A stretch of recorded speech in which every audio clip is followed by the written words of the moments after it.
He was born with nothing, no palace, no army, no name that anyone feared. He was a child abandoned on the cold steppe, left to die. But his name, Genghis Khan, would one day make emperors tremble. This is the story of the most powerful conqueror in human history. It was a cold morning on the vast Mongolian steppe, 1162. The land was endless, the sky was enormous, and life was very, very hard. A boy was born into a small nomadic tribe. His father was a minor chief. His mother was a strong, brave woman named Holan. They named the boy Temujin. The Mongol people lived in tents called gers. They moved across the grasslands following animals. They had no cities, no schools, no libraries, but they had horses, they had courage, and they had a fierce will to survive. Temujin was born into this world, a world of cold winds, open skies, and constant danger. When Temujin was 9 years old, his father was poisoned by enemies from a rival tribe. Suddenly, the family had nothing, no protection, no allies, no food. The tribe abandoned them. They left a widow and her children alone on the steppe. Alone in the cold, alone with nothing. Holan, his mother, was remarkable. She fed her children with roots and berries. She taught them to be strong. She never gave up. But life was brutal. At 13, Temujin was captured by enemies. He was put in a wooden collar like an animal. He was a slave. He was just a boy, frightened, humiliated, alone, but something burned inside him, something that would never go out. Temujin escaped from captivity. Nobody knows exactly how, but he ran, and he survived. And slowly people began to notice something about him. He was different. He did not think like other Mongol leaders. Other chiefs rewarded only family members, only blood relatives. Temujin rewarded loyalty. He rewarded skill. He did not care where you came from. He cared what you could do. This was a radical idea on the steppe. He also listened. He asked questions. He learned from everyone around him. Slowly, warriors began to follow him. First a few, then dozens, then hundreds. He had discovered his gift, not just courage, leadership. Real, deep, magnetic leadership. But the steppe was a dangerous place, and Temujin had many enemies. The Tatars had killed his father. They were powerful, they were cruel, and they wanted the young Temujin dead. Other tribes watched him carefully. A young leader gathering followers was a threat, a danger, a problem to eliminate. And then came the worst blow. His young wife, Borte, was kidnapped, taken by a rival tribe called the Merkits. They took her as revenge for an old family conflict. Temujin was devastated. Borte was everything to him, his partner, his companion, his heart. He had a choice now: accept the loss or fight back. Temujin chose to fight, but fighting back was not simple. Temujin had few warriors. His allies were uncertain, his resources were small, and the Merkits were strong. He felt the weight of it all: the loss of his father, the years of poverty, the humiliation of slavery, and now this, his wife, stolen, his dignity crushed. There were nights on the cold steppe when everything felt impossible. The wind was sharp, the sky was black, and Temujin sat alone with his fear. He was not a legend yet. He was just a young man, broken, angry, uncertain. Many men in his position would have accepted defeat, would have bowed their heads, would have disappeared into history as nobody. But Temujin could not accept that. He refused to disappear. It was a cold night on the Mongolian steppe, 1177. Temujin rode hard. His breath was visible in the frozen air. Behind him rode his allies, warriors he had gathered through loyalty, through trust, through sheer force of personality. They were going to rescue Borte. The Merkit camp was large.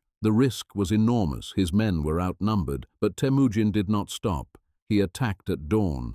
The surprise was total. The Merkits scattered like leaves in the wind. They ran. They fled. They had not expected this young man to come back so strong, so fast, so fearless. And then, through the chaos, through the smoke and noise and fear, Borte ran toward him. Temujin jumped from his horse. He held her. He said nothing. No words were needed. In that one moment, everything changed. He had faced an impossible enemy. He had refused to accept defeat, and he had won. The legend of Temujin had begun. After that night, word spread across the steppe. Temujin was not just brave. He was unstoppable. More warriors came to him. More tribes joined him. He built alliances carefully and cleverly. He made deals, he made promises, and he kept them. This This was unusual. On the steppe, broken promises were common. Betrayal was normal. But Temujin was different. When he gave his word, he meant it. He also changed how war was fought. He organized his army into groups of 10, 100, 1,000. Discipline, structure, speed. His enemies were still strong, but they were divided. They fought each other. Temujin united his people. It was a slow process. It took years. It took blood and patience and sacrifice. But the steppe was changing, and Temujin was the reason why. It was a bright morning on the Mongolian steppe. 1206. The great chiefs of all Mongol tribes gathered together. They came from every direction, from the east and the west, from the north and the south. They gathered for one reason, to crown one man as their supreme leader. Temujin stood before them. He was no longer a frightened boy on the cold steppe. He was no longer a slave in a wooden collar. He was no longer a young man with nothing. A senior shaman stepped forward. He spoke in a loud, clear voice. He declared Temujin the ruler of all Mongols, and he gave him a new name, Genghis Khan. It meant universal ruler. The crowd roared. Thousands of voices rose into the open sky. Horses stamped the frozen ground.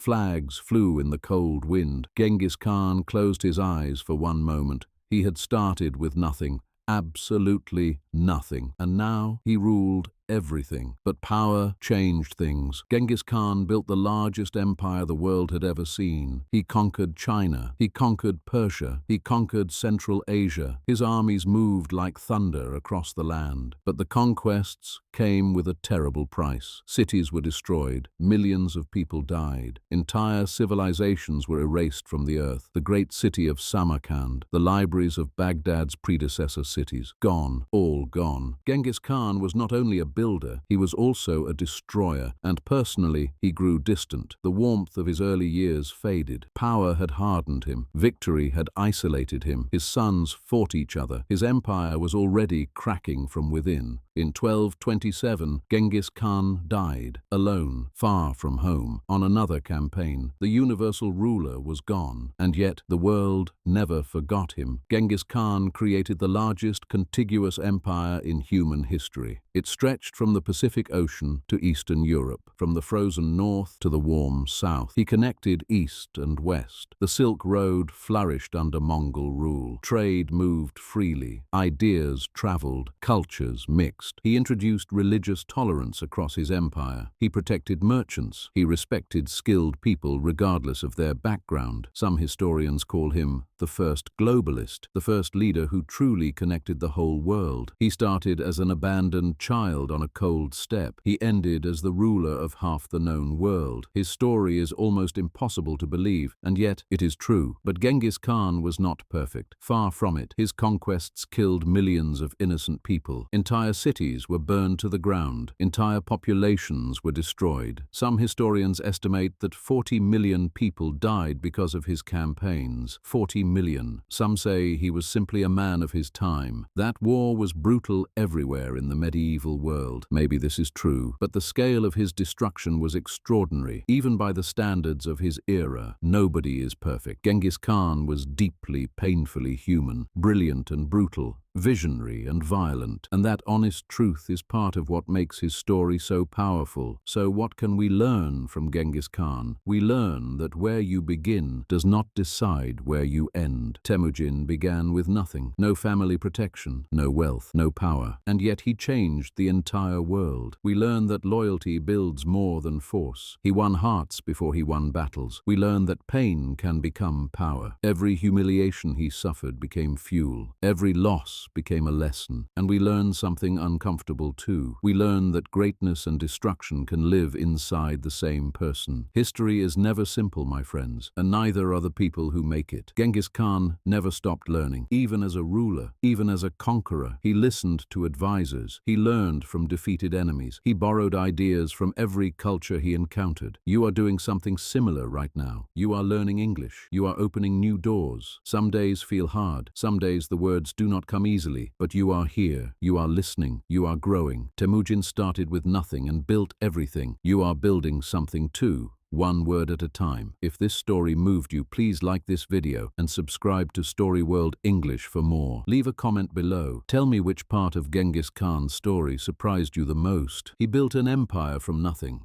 and you are building yourself, one word at a time.